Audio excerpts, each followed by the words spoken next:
जी अस्सलाम वालेकुम। वालेकुम सलाम सर। वालेकुम सलाम sir. Thank you very much जी। लास्ट क्लास में से कोई डिस्कशन है तो हम करते हैं, नहीं तो हम नेक्स्ट क्लास को स्टार्ट करते हैं। एक क्वेश्चन था लास्ट क्लास में वो कि हमें लिटरेचर रिव्यू वाला आर्टिकल दिखाया जाए, वो मैं स्टार्ट में जी दिखा सर, दें। जी सर वही दिखा दें पहले। हाँ जी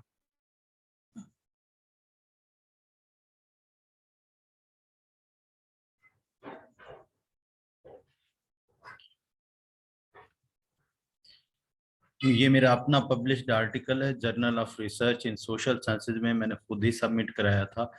तो इस पे उनका जो फॉर्मेट था, हमने उसके बाद भी लिटरेचर रिव्यू नहीं ऐड किया था। उन्होंने हमें प्रॉपर इस पे कमेंट किया था, जो एडिटोरियल कमेंट होता है कि आप literature review with heading add करें, तो हमने इसको विद हेडिंग ऐड किया था। ये पब्लिश्ड आर्टिकल है, मेरा गूगल स्कॉलर पे भी पड़ा है। तो ये लिटरेचर रिव्यू है। थीसिस और आर्टिकल में जैसे मैंने पहले बताया था कि थीसिस में हमारे पास चैप्टर होते हैं, यहाँ पे हमारे पास सेक्शन होते हैं। तो ये एक सेक्शन है लिटरेचर रिव्यू का, क्योंकि यहाँ पे उस तरह हम नंबर ऑफ पेजेस की तरह नहीं करते। इसमें हमारे पास टोटल पेजेस जो होते हैं, वर्ड काउंट कम होता है, 5 से 8 हज़ार होता है ओरिजिनल आर्टिकल में। सोशल साइंसेज में, मेडिकल साइंसेज में मजीद कम होता है, हमारे पास 3 से 5 हज़ार का रूम होता है, जिसमें हमने अपना पूरा मतलब राइटअप कंप्लीट करना होता है।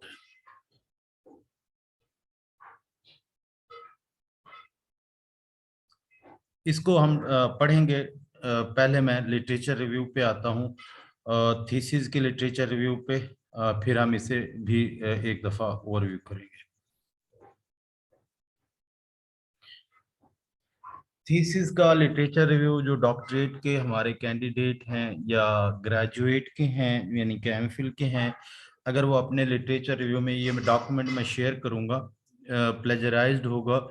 इसका सबसे पहले हम अगर उसे सेल्फ एक्सप्लेनेटरी राइटअप, आपने अपने सुपरवाइजर से भी सुना होगा, सेल्फ एक्सप्लेनेटरी राइटअप ये होता है कि आप वहाँ पे बता सकें। अब लिटरेचर रिव्यू के जो पैटर्न है, मेथड्स हैं, वो टोटली बहुत ज़्यादा है कि आपने कहाँ से आर्टिकल सर्च आउट किए, वो सारी चीज़ें कि आपने किस तरह इंक्लूड किया, कौन से फैक्टर आपने कंसिडरेशन में लिखे। तो हम चैप्टर के नीचे लिटरेचर रिव्यू की हेडिंग दे के अगर हम लिटरेचर रिव्यू ही स्टार्ट कर दें, तो मतलब वो कोई अच्छी चीज़ नहीं लगती। जैसे मैंने आपको बताया था, कोई भी चैप्टर आप लिख रहे हैं तो उस चैप्टर का आपको अगर ओवरव्यू हम दे दें तो वो ज़्यादा बेहतरीन हो जाता है हमारा। खैर, ये मैंने कुछ इंटरनेशनल थीसिस से ये चीज़ अडेप्ट की है। तो इसको के इस पूरे राइटअप में मेथड ऑफ लिटरेचर रिव्यू के आपका पूरा मेथड क्या था, और इसमें हम ये जो साइट्स दी गई हैं इनको भी हम देखेंगे। यहाँ से हम लिटरेचर इन साइट्स तक हम कैसे अप्रोच कर सकते हैं। खैर, पहला है जैसे कि the primary focus of this review was to integrate the existing literature and summarize the findings. The main goal was to provide concluding evidence of treatment adherence। वही सेम टॉपिक है, ऊपर भी मेंशन कर दिया मैंने इसके। एंड एसोसिएटेड फैक्टर इन जी। Sir ये इसके ना अगर थोड़ा सा इसको जूम कर लें तो ज्यादा बेहतर हो जाएगा। ये नीचे सर राइट साइड पे प्लस और माइनस का है, तो उससे थोड़ा सा अगर जूम कर लें तो स्क्रीन पूरी हो जाएगी। मैंने वो भी पूरा कर दिया और इसे जूम मजीद भी कर दिया। सर काइंडली कोई भी जब आप सर आप कुछ सर जब पढ़ा रहे होते हैं ना एक चीज को, तो बीच में इंटरप्ट ना किया करे कोई भी। मतलब सर एक सीक्वेंस में पढ़ा रहे होते हैं एक चीज को, तो एकदम से कोई क्वेश्चन ना जी, किया करे, उसको वेट किया करें चीजों का थोड़ा चलें, सा। ये अच्छी वैसे कंट्रीब्यूशन है कि जी आप सर। क्वेश्चन मैं आपके ऑनलाइन भी ले लेता हूँ, मतलब जब जी आप सर। मैसेज हाँ कर जी। देते हैं मैं आपके ऑनलाइन ले लेता हूँ, आप मैसेज कर दिया करें जी। ये अच्छा कंट्रीब्यूशन है। खैर, हम मैं वापस आता हूँ। The primary focus of this review was to integrate the existing literature and summarizing the findings. The main goal was to provide, अब यहाँ पे देखें, to provide the concluding evidence of ये प्रॉब्लम, जो कि आपका रिसर्च का मेन प्रॉब्लम है डीवी के साथ जो चीजें, मतलब आप डीवी के प्रेडिक्टेड ढूंढ रहे हैं और उसके एसोसिएटेड फैक्टर्स, ताकि हम जस्ट अपने वेरिएबल्स पे नहीं जाते, जितने भी एसोसिएटेड फैक्टर्स होते हैं वो अपने लिटरेचर रिव्यू में हम करते हैं। While executing this review the perspective of neutral illustration was kept in mind, कि हम न्यूट्रल रहे हैं, हमने कोई वो नहीं किया। The focus was on argument of the core of conclusion. अब यहाँ पे ये था कि आपने लिटरेचर रिव्यू में क्या करना है। अब हमने क्वालिटी फिल्टर किस तरह लगाया। Methodological quality filter was used to select the studies to include in this review. The strength of the evidence could be related to the psychological. अब आपने कौन से फैक्टर्स आइडेंटिफाई किए, ये हैं वो factors. Could be related to the psychological and social factors of treatment adherence. ये मेरा डीवी, मतलब ये डीवी के मैंने, अब अगर आप मेरे टॉपिक पे आए तो देखें साइको सोशल है, तो इसलिए मैंने इसमें psychological and social factors of treatment adherence in patients in ESRD patients. This chapter will investigate how theoretical framework were evaluated for के, जो थेरेटिकल फ्रेमवर्क लिटरेचर में इवैल्यूएट किए गए हैं मेरे टॉपिक के लिए, मैं उनको भी डिस्कस करूंगा यहाँ पे। Through a literature review one में डिस्क्राइब व्हाट प्रीवियस, मतलब यहाँ पे मैं उसे अपने रीडर को, एग्जामिनर को, हालांकि उसे पता होगा, मैं फिर भी बताना चाहता हूँ। वन में describe what previous researchers results and suggestions have explored for additional study. This chapter address aforementioned issues. अब कौन सी चीजें मैं कंसर्न होंगी मेरी, predictors of treatment adherence, current guidelines to treatment adherence, theory based treatment adherence studies। अब ये ABC के नाम से, A, B और C, सॉरी यहाँ पे C आएगा, C के नाम से मैंने, ये मेरे पास 3 चीजें जो मैं लेके इसमें चलूंगा। आगे जो मजे की चीज आपको लगेगी, after carrying out preliminary review extensive literature was found in various research design. अब आप जितने भी स्टडीज देखें उनमें जो रिसर्च डिजाइन होंगे वो आप यहाँ पे मेंशन करेंगे कि आपने ऑब्जर्वेशनल देखी, प्रोस्पेक्टिव देखी, इंटरवेंशनल देखी, क्रॉस सेक्शनल देखी, मल्टी साइट लॉन्गिट्यूडनल देखी, case control and case studies, जो भी डिजाइन थे आप यहाँ पे मेंशन करेंगे। अब आपने अपना लिटरेचर सर्च कैसे किया, studies with hard and point like, कि आपने कौन से कीवर्ड्स इस्तेमाल किए अपनी स्टडीज को सर्च आउट करने में, ये सारे वो कीवर्ड्स हैं। ये थीसिस का मैं लिटरेचर रिव्यू बता रहा हूं क्योंकि हमारे पास आर्टिकल में इतना रूम नहीं होता। The implicated research study for this review consist of 4 step, where the first step was to search through various educational search engines। अब हम साइकोलॉजी के मोस्टली बैकग्राउंड्स हैं, तो साइकोलॉजी के जो हमारे पास सर्च इंजिन्स हैं वो जहां से सर्च किया है मैंने वो सारे मेंशन है, बिल्कुल आसान है। गूगल पे हम जाके यहाँ से लिटरेचर सर्च कर सकते हैं, लेकिन मोस्टली हमारे जो स्टूडेंट हैं वो 3 चीजों पे होते हैं, गूगल से, गूगल स्कॉलर से, और अगर थोड़ा सा अपग्रेड हो जाए तो साइंस डायरेक्ट से करते हैं। खैर ये मैंने सारे ओपन किए हुए हैं, मैं आपको इनको ओपन करने का तरीका भी बता दूंगा। अब वो कहता है एक्सक्लूडिंग द डेजर्टेशन, यानी कि डेजर्टेशन हमारे उस तरह लिटरेचर रिव्यू में नहीं आता, लेकिन अगर है ही डेजर्टेशन अवेलेबल, अगर आपने डेजर्टेशन इंक्लूड किए हैं तो आप लिख सकते हैं इंक्लूडिंग द डेजर्टेशन। लेकिन मेरी इस स्टडी में मैंने डेजर्टेशंस को नहीं लिया था, तो मैंने वहां पे फिर इन चीजों को एक्सक्लूड किया। दूसरा स्टेप जो था वो गूगल स्कॉलर और ask.com एक है जहां पे क्वेश्चंस, मतलब हम अपनी क्लैरिफिकेशन के लिए कर सकते हैं, but this site is only used to clarify yourself।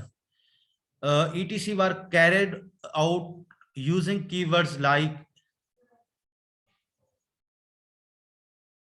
ये कीवर्ड है, और एडिशनल कीवर्ड भी अगर कोई यूज कर रहे हैं, यानी कि आप जो कीवर्ड्स यूज कर रहे हैं वो आप इसमें मेंशन करेंगे। In third step the search for such references was carried out which was appropriate to the topic under study and were under direct observation of the author through books and reference list of full text article। Lastly textbooks and reference books were also used। अब ये आपका अगर start में लिखा हो तो आपका examiner, आपका रिव्यूअर, क्योंकि ये मोस्टली अगर डॉक्टरेट के हमारे पास स्टूडेंट हैं वहां पे हमारा एग्जामिनर जो पाकिस्तान में पैटर्न है इंटरनेशनल रिव्यूअर के पास जाता है, तो इंटरनेशनल रिव्यूअर जो है ना वो इस बात को जोर देते हैं कि हमें कोई पता नहीं है कि आपके ऑथर ने, सॉरी आपके जो डेजर्टेशन का राइटर है उसने कैसे सर्च किया, क्या सर्च किया, ये सारी चीजें अगर हमारी स्टार्ट में ही मेंशन हो तो ये हमारे लिए बहुत अच्छी चीज समझी जाती है। खैर वापिस आते हैं, ये हमारे पास साइट्स हैं सिंपल, हम इनको गूगल कर लें। जैसे मैं अपनी जो साइट्स मेंशन थी जहां से मैंने ये सारा क्वालिटी फिल्टर लिया है, मैं इनमें से कुछ साइट्स अगर आप कहेंगे तो आपके मुताबिक खोल लूंगा, वरना लेट्स सपोज मैं इसको खोलना चाहता हूं तो मैं इसे सिंपल कॉपी यहाँ से कॉपी कर रहा हूँ, तो मतलब इसको मैं टाइप भी कर सकता हूँ अपने गूगल, सिंपल गूगल इंजन में जाके कॉपी करूँ, पेस्ट करूंगा।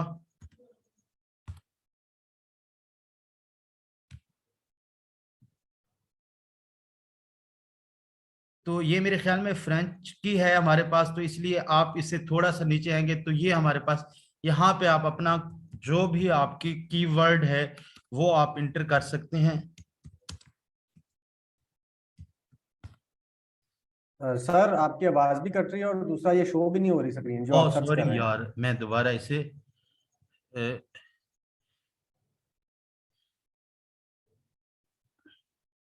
अब ये स्क्रीन शो हो रही है?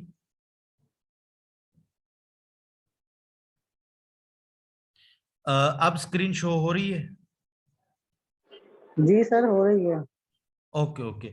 तो हम ये देखें सिंपल, अगर मैंने जैसे ये साइक इंडेक्स लिखा यहाँ पे, तो ये मैंने पहली साइट ओपन की तो मेरे पास ये चीज ओपन हुई, ये इस तरह करके ओपन हुई। मैंने इसका सर्च टैब ओपन की, सर्च टैब ओपन करने के बाद मैंने इसे क्लिक किया है तो ये मेरे पास जो लिटरेचर है मेरे कीवर्ड्स के रेलिवेंट वो मेरे पास आ गया, और यहाँ से मैं अपने रेलिवेंट आर्टिकल ले सकता हूँ। ठीक है, इसी तरह लेट्स सपोज कोई कुछ ऐसी जैसे मेडलिन है उसको मैं ओपन करता हूँ, वो थोड़ी डिफरेंट है, उसकी इस तरह से हमारे पास नहीं आती।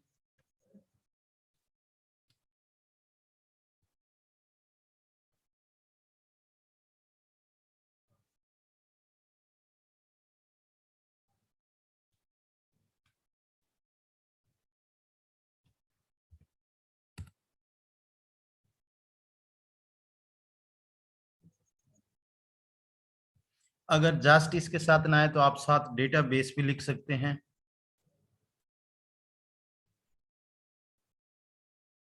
तो ये हमारे पास मेडलिन ओवरव्यू के नाम से जो साइट है, इसको इस टैब को मैं ओपन करूंगा तो अब यहाँ पे मेरे पास,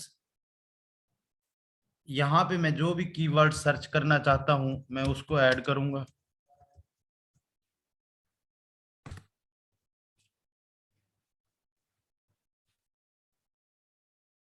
तो बाकी जितनी भी साइट्स हैं उनके सर्च इंजन आप यहाँ से इसको कर सकते हैं। तो यहाँ से अब दूसरा जो हमारा इशू है, लेट्स सपोज आपके पास, आपको मोस्टली को शायद अंदाजा भी हो लेकिन फिर भी मतलब हमारे पास ये सारी जो है ना अथेंटिक हैं। गूगल पे बहुत सी ऐसी चीजें हैं जो अनअथेंटिक होती हैं, मतलब गूगल पे कोई भी चीज आपके सामने ओपन हो सकती है, लेकिन यहाँ से ये डेटाबेसेस हैं, ये डेटाबेसेस एक्सेस ही उन जर्नल्स को देती हैं जिनकी क्वालिटी फिल्टर के बाद ये उन जर्नल्स को एक्सेस देती हैं। यहाँ से एक इशू है, हो सकता है कि आपको लोकल या जो इंडिजिनस लिटरेचर है वो ना मिले, आपको इंटरनेशनल लिटरेचर क्वालिटी का मिल जाए। तो लोकल के लिए आप गूगल स्कॉलर और गूगल का इस्तेमाल कर सकते हैं। दूसरा हमारे पास साइंस डायरेक्ट है, मतलब वो मोस्टली हम यूज करते रहते हैं।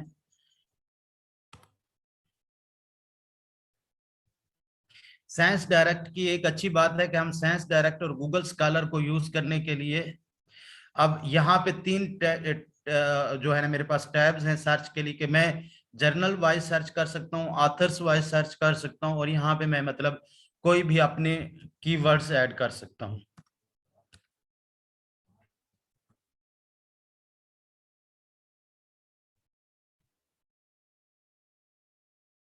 और इसकी सबसे अच्छी बात यह है कि अब वो मुझे यहाँ पे बता रहा है कि आपके जस्ट इस कीवर्ड के ऊपर 2024 के भी आर्टिकल है इतने 104, और मेरे ख्याल में ये 13,000 आई थिंक सो। तो ये आपके 2023 के आर्टिकल हैं। तो आप यहाँ पे मतलब कोई और चीज कीवर्ड की सर्च कर रहे हैं तो यहाँ से आप पिक कर सकते हैं कि आपको कौन सी ईयर के चाहिए, उसको आप रेंजेस भी प्रोवाइड कर सकते हैं। खैर ये देखिए यहाँ पे आपके पास आप कब से सर्च करना चाह रहे हैं तो आप यहाँ पे ईयर वाइज जो है ना फिल्टर भी लगा सकते हैं। इसी तरह हमारे पास जो गूगल स्कॉलर है उसमें भी हमारे पास ये वाला फिल्टर यूज हो जाता है।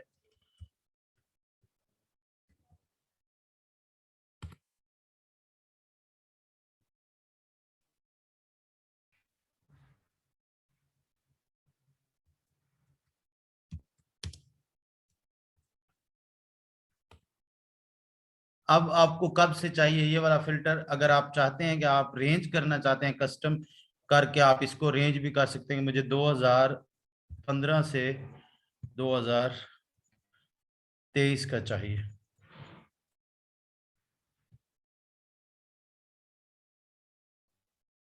तो यहाँ से आपको मिल सकते हैं। और अगर कोई आर्टिकल पेड है तो हमारे पास एक जो है ना वो यूज होती है। लेट्स सपोज मैं यहीं से देखता हूँ, अल्लाह करे कोई पेड आर्टिकल हो। और ये मोस्टली हमारे जो सीनियर शायद स्टूडेंट हैं उनको अंदाजा हो, जो ना हो शायद जो हमारे ग्रेजुएट के हैं उन्हें ना अंदाजा हो, तो मैं उनके लिए ये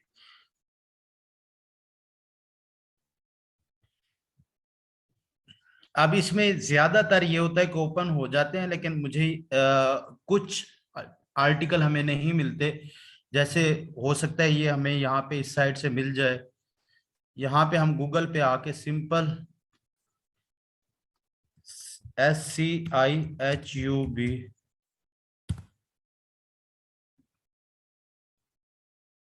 तो यहाँ से जो हमने वहां से लिंक कॉपी किया था वो पेस्ट कर देंगे। ये उसके पास वो बता रहा है डॉक्यूमेंट नहीं है। मोस्टली हमें यहाँ से डॉक्यूमेंट मिल जाते हैं। कभी कभार कुछ आर्टिकल जिनके जर्नल्स की रिस्ट्रिक्शन बहुत ज्यादा वो हमें यहाँ से नहीं मिलते, फिर उनका हमारे पास कोई तोड़ नहीं है। मेरी इंफॉर्मेशन के मुताबिक कोई तोड़ नहीं है। अगर किसी पार्टिसिपेंट के पास हो तो वो जरूर शेयर करेगा ताकि सबका फायदा हो जाए।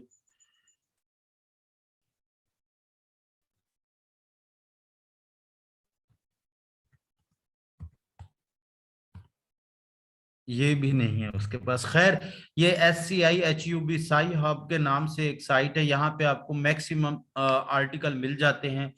अगर आप इस पे ट्राई कर सकते हैं कि आपको यहाँ से ओपन हो रहा है। अगर यहाँ से नहीं हो रहा तो मेरी इंफॉर्मेशन के मुताबिक फिर वो आपको नहीं, आपसे आपके पास ओपन होगा। खैर, ये हमारे पास जो साइकोलॉजी के सब्जेक्ट के रेलिवेंट जो साइट्स जो डेटाबेसेस यूज होती हैं उनको हम यहाँ से कंसल्ट कर सकते हैं for our literature review.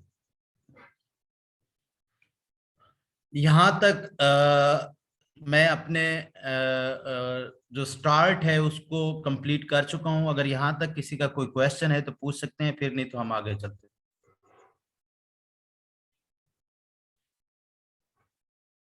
Nagina Khan का क्वेश्चन है, these are only for psychology और फॉर ऑल टाइप्स? आपके पास मैक्सिमम इस पे आ जाते हैं। मतलब अब क्योंकि psychology is not only a psychology, मतलब उसमें एजुकेशनल साइकोलॉजी के हवाले से एजुकेशन के आ जाते हैं। ऑर्गेनाइजेशनल कंज्यूमर बिहेवियर के हवाले से भी जर्नल्स जो हैं डेटाबेस इससे मिल जाते हैं। तो आप ट्राई करेंगे तो आपको मोस्टली ये सारे इंटरलिंक्ड हैं तो हमारे पास आ जाती हैं चीजें। नेक्स्ट, ये मतलब मैं आपके साथ शेयर करूंगा, वर्ड में ही शेयर करूंगा ये डॉक्यूमेंट। इसको जरूर आप अडेप्ट करके अपने थीसिस में यूज करें। अगर आप PhD के कैंडिडेट हैं तो फिर तो आपको लाजिम, अगर आपका थीसिस इंटरनेशनल रिव्यू के लिए जाना है तो फिर आप लाजिम कर सकते हैं, लाजिम करें। अब दूसरा जो पोर्शन है थीसिस राइटअप में लिटरेचर का, वो मोस्टली उसका जो फॉर्मेट है वो यूनिवर्सिटीज आपको प्रोवाइड करती हैं। कुछ यूनिवर्सिटीज का फॉर्मेट होता है कि हम प्रेडिक्टर वाइज लिटरेचर ऐड करते हैं, कि जो आपकी स्टडी के प्रेडिक्टर्स हैं आप उनका ही लिटरेचर ऐड करते हैं। लेट्स सपोज आप सिंगल प्रेडिक्टर वाइज भी ऐड, वो सजेस्ट किया जाता है कि आप ऐड करें। By associating more than one predictor भी आप ऐड कर सकते हैं। लेट्स सपोज पहला वेरिएबल, दूसरा, पहला दूसरा, पहला दूसरा, तीसरा, पहला तीसरा, मतलब इस तरह जोड़ तोड़ करके भी आप ऐड कर सकते हैं। कुछ यूनिवर्सिटीज का जो ज्यादातर साइकोलॉजी में मेरा एक्सपोजर है, जो यूनिवर्सिटीज का 3-4 का, उनमें ज्यादातर जो है ना दो तरह से ऐड करवाया जाता है। इंटरनेशनल रिसर्चेस और फिर उसके बाद इंडिजिनस रिसर्चेस। मतलब इंटरनेशनल लिटरेचर भी लिखा जाता है, इंटरनेशनल रिसर्चेस भी लिखा जाता है, इंडिजिनस रिसर्चेस या इंडिजिनस लिटरेचर। ये दो हेडिंग्स के साथ मैं रेड कर देता हूँ इन हेडिंग्स को, ताकि अंडरस्टैंडिंग में आसानी हो, मतलब इन हेडिंग्स के साथ ऐड करवाया जाता है।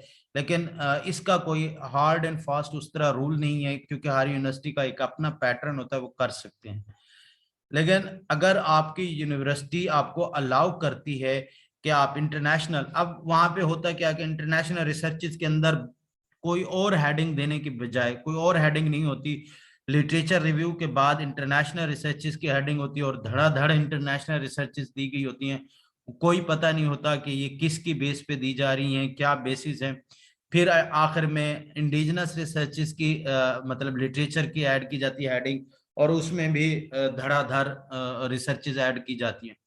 लेकिन ज्यादा पेट पैटर्न अगर आपका यूनिवर्सिटी का फॉर्मेट आपको अलाउ करता है, तो वहां पे अगर आप ओवरऑल मतलब जस्ट नॉट ओनली जो प्रेडिक्टर आप एक्सप्लोर कर रहे हैं उन पे फोकस रहें, मतलब ओवरऑल आप एक टर्म जिस तरह अगर कोई इस तरह की आप जैसे ये चाहते एजुकेशन वालों के लिए ज्यादा यूजफुल ना हो बायोलॉजिकल प्रेडिक्टर, लेकिन हम साइकोलॉजी और मेडिकल के साथ थोड़े बहुत रिलेटेड हैं, या वो अगर ऐसा कोई प्रॉब्लम स्टडी कर रहे हैं जिसके आपको लगता है कि बायोलॉजिकल प्रेडिक्टर हो सकते हैं, तो जरूर आपको बायोलॉजिकल प्रेडिक्टर ऐड करने चाहिए। दूसरा, आपके पास आप साइको अलहदा, सोशल अलहदा, या आपको लगता है कि बहुत कम हो जाएगा, साइको पे आपको एक आधी स्टडी मिलती है, सोशल पे भी आपको एक आधी स्टडी मिलती है, तो फिर आप साइको सोशल मिला के भी ऐड कर सकते हैं। और तीसरा, आप अपने थेरेटिकल बैकग्राउंड पे, इस पे मतलब लेस रिकमेंड किया जाता है, लेकिन अगर आपका इंटरनेशनल थीसिस जाना है तो आप अपने सुपरवाइजर को कन्विंस करके अपनी थ्योरी के ऊपर भी लिटरेचर ऐड कर सकते हैं, जो थ्योरी जिसकी बेस पे आप लेके चल रहे हैं। उसके बाद हमारे पास इंडिजिनस लिटरेचर होता है। इंडिजिनस लिटरेचर को हम थोड़ा बहुत कभी कभार ऐसा होता है कि हम इसको मतलब इस पे बायस्ड हो जाते हैं। हमारे यहाँ ये समझा जाता है कि इंडिजिनस लिटरेचर का मतलब है कि जो हमारा जियोग्राफिकल लोकेशन है, लेकिन रिसर्चर का मानना ये है, मेरी जितनी भी रिसर्चर्स जो मेरे सीनियर्स थे, मेंटोर्स थे, सुपरवाइजर्स थे, या पाकिस्तान के माने जाने वाले रिसर्चर्स हैं, मैं उनको यहाँ पे मेंशन नहीं कर सकता, उनका इंडिजिनस लिटरेचर के हवाले से मानना ये है कि इंडिजिनस लिटरेचर का मतलब जियोग्राफिकल बेसिस पे नहीं होता। इंडिजिनस लिटरेचर का मतलब कल्चर बेसिस पे होता है। इंडिजिनस का मतलब है local researches, locally conducted research, मतलब वहां पे वो रिसर्च कंडक्ट की गई हो जिसके साथ आपका कल्चर सेम है, शेयर करता है, वो आपकी इंडिजिनस होंगी। तो यहाँ पे मतलब हम इस बात से, वैसे तो हमारी एक कंट्री बाउंड्री है, लेकिन इससे भी हट के हमने देखना है, लेट्स सपोज अगर इंडियन में वो रिसर्च कंडक्ट की गई तो वो इंटरनेशनल रिसर्च कंसीडर नहीं होगी, वो इंडिजिनस रिसर्च कंसीडर होगी, क्योंकि रिसर्च की कोई बाउंड्री नहीं होती। रिसर्च हमेशा कल्चर पे बेस करती है कि अगर वो आपके कल्चर से हट के है तो वो मतलब आपके इंटरनेशनल में होगी, वरना आपके इंडिजिनस में होगी। हाँ, उसके बाद हम ये एक एडिशनल चीज है, डॉक्टरेट और ग्रेजुएट लेवल के लिए यूज किया जाता है। अगर आपके जो कंस्ट्रक्ट हैं उनको मेजर करने के लिए डिफरेंट इंस्ट्रूमेंट अवेलेबल हैं, अगर आपके जो कंस्ट्रक्ट हैं एक के लिए, दो के लिए या तीन के लिए, जो भी आप स्टडी में वेरिएबल यूज कर रहे हैं, अगर उनके लिए आपके पास डिफरेंट इंस्ट्रूमेंट मौजूद हैं, तो आपका एग्जामिनर, आपका reviewer, even though if you are doing a master level thesis, they can ask you कि आपने ये वाला स्केल इस्तेमाल क्यों नहीं किया, क्योंकि अब जहरी बात है जो एग्जामिनर आया होता है उसका एक्सपोजर होता है फील्ड का। तो अब हमारे यहाँ कंस्ट्रक्ट अवेलेबल है। अब जैसे अगर हम बात करें डिप्रेशन की, तो हमारे पास डिप्रेशन मेजर करने के लिए डिफरेंट इंस्ट्रूमेंट अवेलेबल है, जिसमें हमारे पास डैश का इंस्ट्रूमेंट भी यूज हो सकता है। उसके बाद बीडीआई का भी इंस्ट्रूमेंट हम डिप्रेशन के लिए यूज कर सकते हैं। तो आप यहाँ पे अवेलेबल इंस्ट्रूमेंट, उसके प्रोज एंड कॉन्स, और ये यहाँ पे ये जस्टिफाई करना होता है कि आप ये वाला इंस्ट्रूमेंट जो आप अपनी स्टडी में यूज कर रहे हैं वो क्यों बेस्ट लगा है आपको। मेरा ये जाती तौर पे मानना है, मतलब ये अगर यहाँ पे ऐड हो जाए तो बेस्ट चीज है, क्योंकि हमारे पास मेथड के चैप्टर में मैंने जितना भी लिटरेचर रिव्यू किया है अपने रिसर्च के इरा में, अपने स्टूडेंट लाइफ के इरा में, तो मैंने बहुत कम ऐसी कोई आर्टिकल या थीसिस देखा है जिसमें लिखा गया हो कि इतने स्केल अवेलेबल थे तो हमने ये वाला स्केल क्यों यूज किया। वहां पे हम स्केल रिलेटेड इंफॉर्मेशन देते हैं, क्योंकि मुझे ये लगता है वहां पे हमने उस स्केल की हेडिंग दी होती है, तो हम रेलिवेंट स्केल के बारे में बताते हैं कि हम ये वाला स्केल यूज करेंगे और ये बेस्ट होगा हमारी रिसर्च के लिए। तो ये थोड़ा सा लेंथी है, अगर आप थोड़ा पेशेंस रखें तो मैं इसे एक दफा गो थ्रू कर देता हूं। देखें, ट्रीटमेंट एडेरेंस के लिए मतलब दवाइयां एक शख्स ले रहा है, उसके लिए मुझे जाती तौर पे ये लगता था कि बायोलॉजिकल मार्कर या जो फिजिकल चेकअप्स हैं, जो मतलब लैब चेकअप हैं, वो ज्यादा सूटेबल होंगे as compared to self reported questionnaire से। तो मतलब ये मेरी जाती एक राय थी जो बिफोर लिटरेचर रिव्यू थी, लेकिन मैंने उसे सेल्फ रिपोर्टेड मैयर के थ्रू मैयर किया। तो अब मैं ये यहाँ पे जस्टिफाई करूंगा कि after having an option of कि मैं बायोलॉजिकल मार्कर के थ्रू मैयर कर सकता था, मैंने क्यों सेल्फ रिपोर्टेड क्वेश्चनियर यूज किया। मैं ये सिर्फ आपके लिए एक दफा ओवरव्यू कर देता हूं, जल्दी जल्दी से आपको इसका अंदाजा हो जाए। अगर आपको लगे कि ये यूजफुल है तो आप अपनी स्टडी में इसे भी ऐड कर सकते हैं, ये एक बेस्ट एडिशन है। In patient with ESRD, treatment adherence is assessed using a number of approaches. Patient with ESRD who are receiving high dose hemodialysis were evaluated using clinical measures such as interdialytic weight gain and biochemical marker. However, the lack of consistency However, the lack of consistently acknowledged cutoff value for each biomarker brings up the question of whether these assessments were useful technique to estimate adherence rates in patients with ESRD who were receiving hemodialysis. In addition to assessing treatment adherence, these measures have also been used to assess clinical outcomes of individuals with ESRD who are receiving hemodialysis. These biomarkers may be more accurate and trustworthy in predicting clinical outcome, but they may not be sufficient to assess adherence. तो मतलब यहाँ पे justify किया है कि biological marker clinical outcome के लिए best होंगे, but may be not good in adherence. The most common method of assessing patient is to ask them question. However, only a few adherence assessments have been designed and evaluated specifically for ESRD patient receiving hemodialysis. In order to accurately measure adherence, self-report measures such as questionnaire must be validated and reliable. In fact, they may be the most cost-effective measure available. A lack of adequate adherence assessment technique has resulted in substantial discrepancies in reported adherence rate among patients with ESRD who are on hemodialysis. DDFQ is the one of the only measure with confirmed reliability and validity to assess treatment adherence in patients with ESRD who are on dialysis, diet and fluid. DDFQ एक है जो कि सिर्फ diet और fluid को करता है.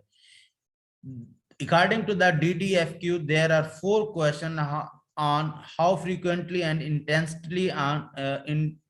intensely one adhere to fluid and dietary restriction during the last 14 days. It is true that several crucial aspects of adherence such as attendance at HD session as well as commitment to medication prescribed are not addressed by the DDFQ. A robust and accurate tool is thus required to assess the degree of medication adherence and to identify patients with high level of treatment adherence who might benefit from intervention. अब next ये 15 item है, मैं आपको मजीद bore नहीं करता. ये 15 item का question था और नेक्स्ट मेरे पास एक 45 आइटम का क्वेश्चन है, 46 आइटम का क्वेश्चन था. तो उसमें से मैंने 15 आइटम का अडेप्ट किया, वहां पे जस्टिफाई किया क्यों 15 आइटम इज गुड, क्योंकि मैंने जिन पेशेंट से लेना है उनकी कंडीशन इस तरह की नहीं होती कि वो 46 के लिए. और फिर ये मेरे जो है ना सेम कल्चर में यूज किया गया है, डेवलप किया गया है, वैलिडेट किया गया है. इसकी 2 रीजंस हैं जिसकी वजह से मैं इस क्वेश्चनर को लेने जा रहा हूं. तो यहाँ पे ये मैंने जस्टिफाई कर दिया. अब मुझसे अगर कोई भी एरिया का बंदा आके पूछ सकता है कि आपने DDF क्यों नहीं यूज किया, आपने, या मतलब अडहेरेंस क्वेश्चनर क्यों नहीं यूज किया 46 आइटम का, तो मुझसे नहीं पूछ सकता, क्योंकि मैंने सेल्फ एक्सप्लेनेशन दे दी है अपने राइटअप की यहाँ पे। तो यहां तक ये एक एडिशन है। अगर आपका हायर लेवल का थीसिस है तो इसमें जरूर ऐड होनी चाहिए। नेक्स्ट है मेरे पास summary of literature review. Summary of literature review में मैं पूरे लिटरेचर रिव्यू को समराइज करूंगा, जो जो मैंने रिसर्चेस लिखी हैं। रिसर्चेस लिखने के बाद एंड पे आके मैं अपने टॉपिक को जस्टिफाई करूंगा कि मेरा टॉपिक मतलब इस पे क्यों रिसर्च करना वाज कंपल्सरी। तो यहाँ पे ये लिटरेचर रिव्यू का जो पोर्शन है मेरा वाइंड अप हो जाता है। नेक्स्ट मेरा शुरू होता है सिग्निफिकेंस का। लेकिन मैं सिग्निफिकेंस से पहले अपने पार्टिसिपेंट के क्वेश्चन लेना चाहूंगा कि मेरे पार्टिसिपेंट के कुछ सर जी पावर क्या है, क्या जी सर, एक्सक्यूज मी सर। क्यों और कब यूज होता है। अलाना खान, जी पावर एक कैलकुलेटर है जो कि हम यूज करते हैं to estimate the sample size, but unfortunately लोग इसका फार्मूला पूछते हैं। ये एक सिंपल कैलकुलेटर है। मेरा अपना लैपटॉप कुछ इश्यूज की वजह से मैं नहीं यूज कर पा रहा, उसमें इंस्टॉल्ड था, मैं आपको दिखा देता। तो हम जब नेक्स्ट वीक के लेक्चर्स हैं उनमें इंशाल्लाह हम जी पावर तक पहुंच जाएंगे।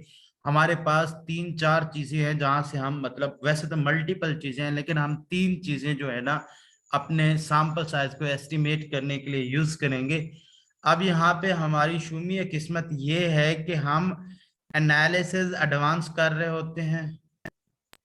हाँ, तो वो हमें सैंपल साइज वही कैलकुलेटर बताएगा कि हमें कितना सैंपल चाहिए। सैंपल साइज एस्टिमेट करने के लिए हम different tools and techniques use करते हैं, उनमें से जी पावर एक है। हम मतलब खुद से नहीं जस्टिफाई कर सकते कि हमने 150 का लेना है, 100 का लेना है। हाँ, अगर आपका लेट्स सपोज आपका जो सॉफ्टवेयर है वो बताता है आपने 150 लेना है, और लॉजिकली आपको लगता है कि आपके जो सैंपल है उसमें से 150 रिक्रूट करना मुश्किल है, तो फिर हम उसकी जस्टिफिकेशन देते हैं। वो एक और प्रोसेस है। लेकिन हमारी जो मास्टर लेवल की थीसिस होते हैं उनमें हमें ज्यादातर हमारे यूनिवर्सिटी स्टूडेंट होते हैं, या मतलब इस तरह की पॉपुलेशन होती है जिसमें से जो सजेस्टेड सैंपल साइज है वो मतलब जस्टिफाई हो जाता है। ये हम 3 टेक्निक्स करेंगे। एक उनमें से जी पावर है, एक डैनियल सुपर कैलकुलेटर है to estimate the sample size, दूसरा है Jackson and Kline formula to estimate the sample size. कब हम जी पावर, अब यहाँ पे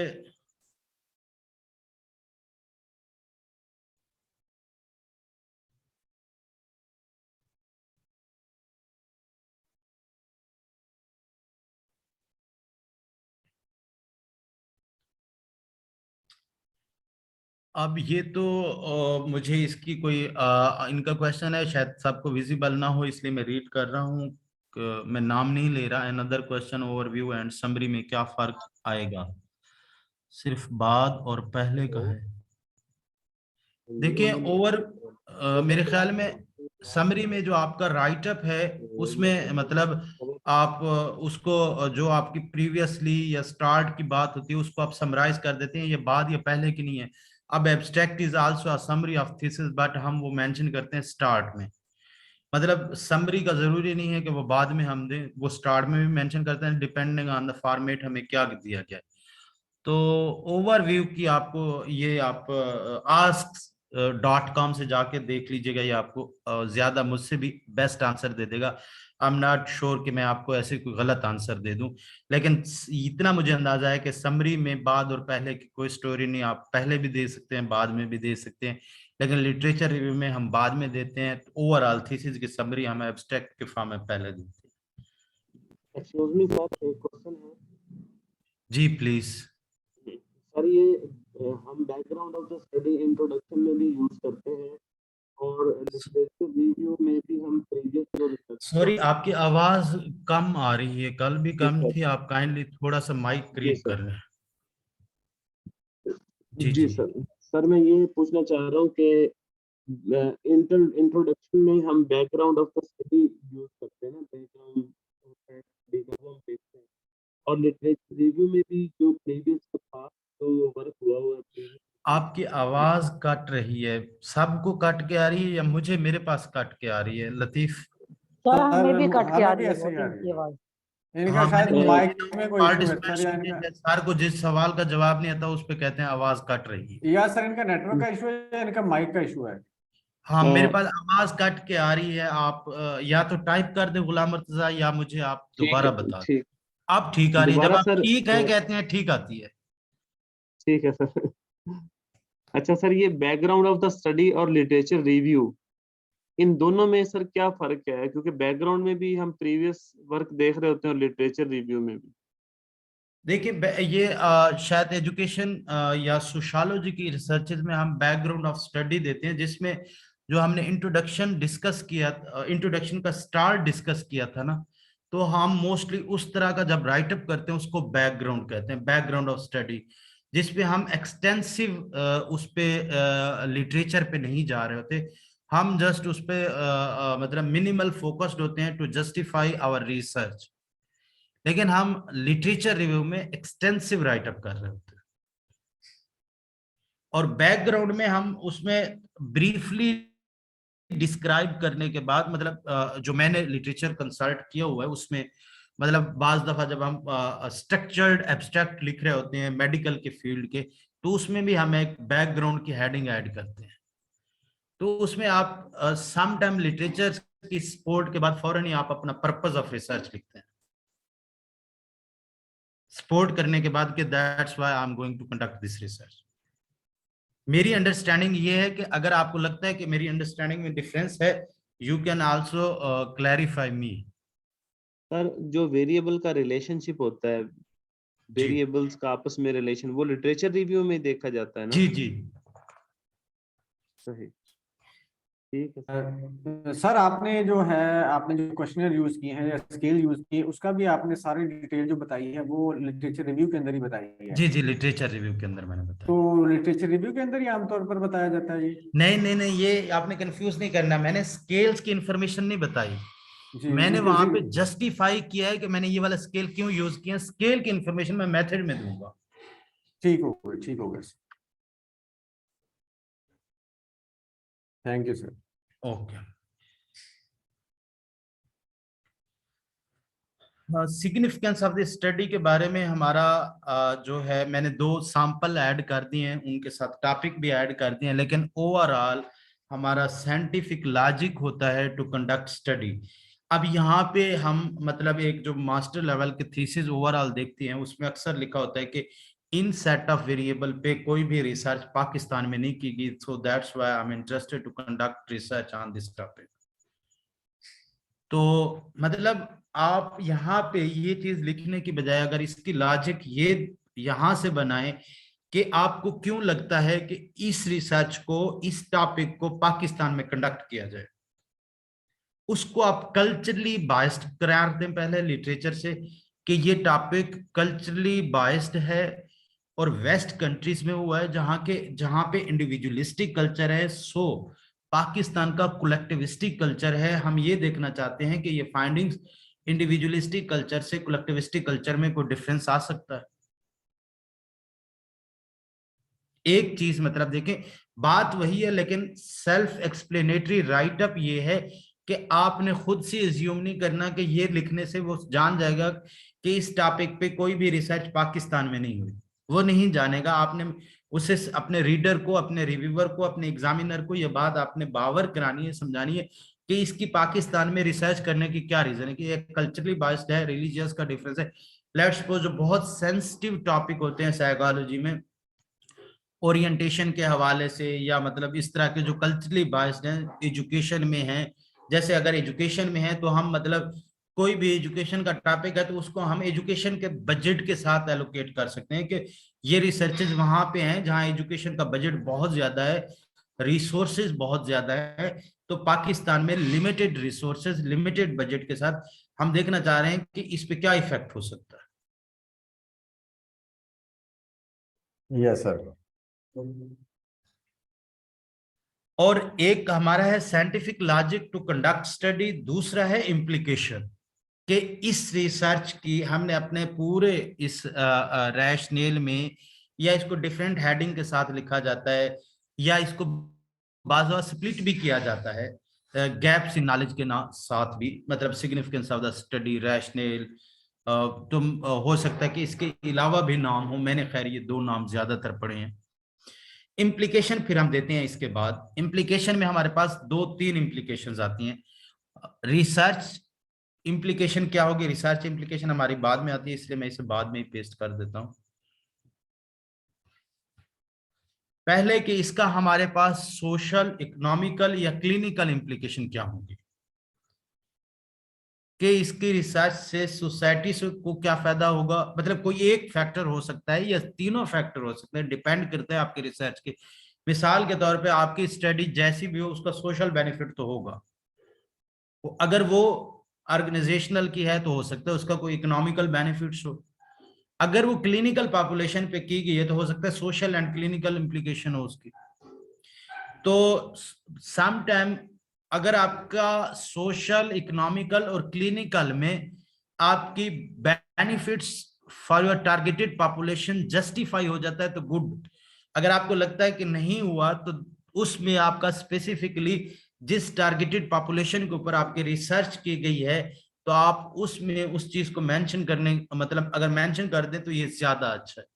दूसरा हमारे पास इंपॉर्टेंट पॉइंट है कि ये रिसर्च इंप्लीकेशन क्या होंगे। जैसे कि न्यू एवेन्यूज ओपन होंगे रिसर्च के। अगर आप स्किल डेवलप कर रहे हैं, अगर आप कोई ऐसी इनोवेटिव आइडिया पे रिसर्च कर रहे हैं तो उस पे रिसर्च के लिए भी न्यू एवेन्यूज ओपन होंगे। तो मतलब ये आपकी research based implication, social implication, economical, clinical implication, ये कुछ फैक्टर्स हैं। इंप्लीकेशन एंड साइंटिफिक लॉजिक ये 2 मेन पिलर हैं to justify, to rationalize your research topic.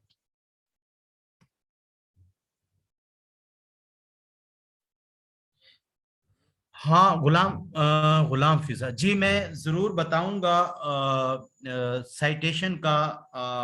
ये मेथड का चैप्टर कंप्लीट कर लूं मैं, क्योंकि बहुत से कैंडिडेट राइटअप कर रहे हैं। तो मैं मेथड के चैप्टर के बाद, क्योंकि वो सैंपल साइज कुछ का सबमिशन पे होगा, उसके बाद मैं जरूर ये साइटेशन हमारा पूरा वो होगा।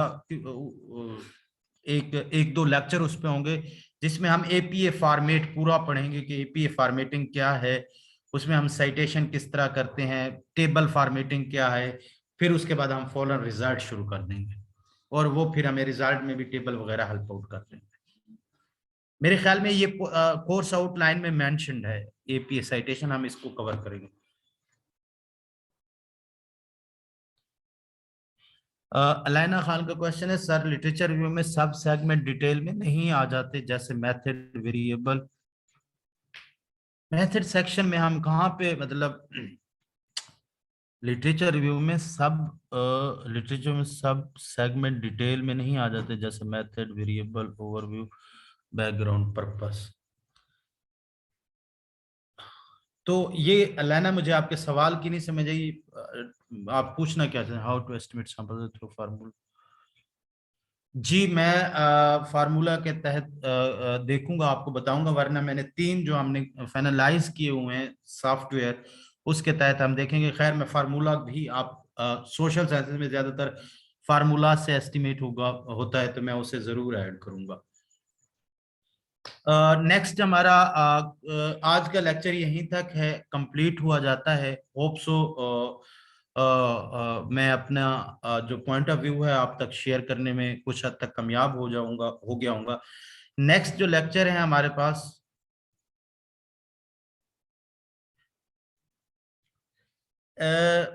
लैना खान, इस पे डिफरेंट जो है ना हमारे पास, मैं ये बात मेंशन करना चाह रहा था एक्चुअली, इनका है कि क्या ये सेगमेंट डिटेल में आते हैं वही लिटरेचर रिव्यू होगा। एक्चुअली ये जो है ना लिटरेचर रिव्यू हमारे यहाँ जो पाकिस्तानी सिस्टम में ज्यादातर चलता है, वो हम लिटरेचर रिव्यू एक एब्स्ट्रैक्ट उठाते हैं, मतलब वो चाहे फॉर्मेटेड हो, वो स्ट्रक्चर्ड एब्स्ट्रैक्ट हो या अनस्ट्रक्चर्ड। स्ट्रक्चर्ड एब्स्ट्रैक्ट वो होता है जिसमें मतलब आप हेडिंग दे देते हैं, बैकग्राउंड, एम, इम्प्लीकेशन, रिजल्ट्स, ये सारी हेडिंग्स दे देते हैं, वो स्ट्रक्चर्ड एब्स्ट्रैक्ट होता है। जो हम एक पैराग्राफ की फॉर्म में लिख देते हैं उसको हम अनस्ट्रक्चर्ड एब्स्ट्रैक्ट कहते हैं। तो हम स्ट्रक्चर्ड एब्स्ट्रैक्ट हो या अनस्ट्रक्चर्ड एब्स्ट्रैक्ट हो, उसके अगर स्ट्रक्चर्ड है तो हम हेडिंग रिमूव करके उसके मतलब इनडायरेक्ट करके हम उसको पेस्ट कर देते हैं और वो हमारे लिटरेचर का पार्ट बन जाता है। लिटरेचर मैं आज आर्टिकल आपके साथ शेयर करूंगा, जो आर्टिकल मैंने आपको विजुअलाइज कराया है उस आर्टिकल को आप रीड आउट कीजिएगा। हमारा लिटरेचर रिव्यू दरअसल डिबेट बेस होता है, जिसमें आपने अपने पूरे लिटरेचर में ये जस्टिफाई करना होता है कि एंड पे आके ये कमेंट आपके रीडर को कंक्लूड करने में आसानी हो कि आपने ये रिसर्च क्यों की है। लेकिन अब ये लिटरेचर रिव्यू के राइटअप पे डिपेंड करता है कि आप एक रिसर्च को एक पेज पे भी लिख सकती हैं और 10 रिसर्चेस को एक सेंटेंस में भी लिख सकती हैं। तो डिपेंड करता है। अब जाहिर बात है, अगर आपको आपके सुपरवाइजर ने 40 पेजेस का लिटरेचर रिव्यू कहा है तो मैं आपको डिबेट बेस का तो कभी नहीं कहूंगा। फिर मैं वही कहूंगा कि जो पैटर्न है आप उसी को फॉलो करें, क्योंकि आपका सुपरवाइजर भी वही चाह रहा होता है। खैर, नेक्स्ट हमारा लेक्चर होगा ऑब्जेक्टिव्स फार्मूलेशन, हाइपोथेसिस फार्मूलेशन। उसमें हम कुछ पेट फार्म मतलब मैं वो कुछ उसके जो मेथड्स हैं वो, और साथ हम मेथड में जो है ना सैंपल साइज को अगर टाइम बचा तो जरूर टच करेंगे। होप सो आज का लेक्चर मेरी तरफ से कंप्लीट है। लतीफ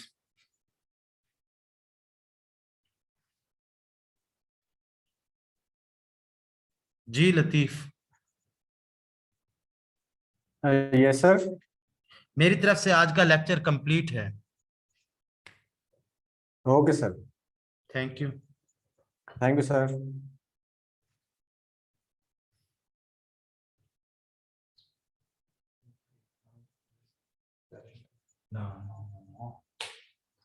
ममा ये ऑनलाइन पढ़ाना आसान का नहीं होता, पर ले तेरे स्टूडेंट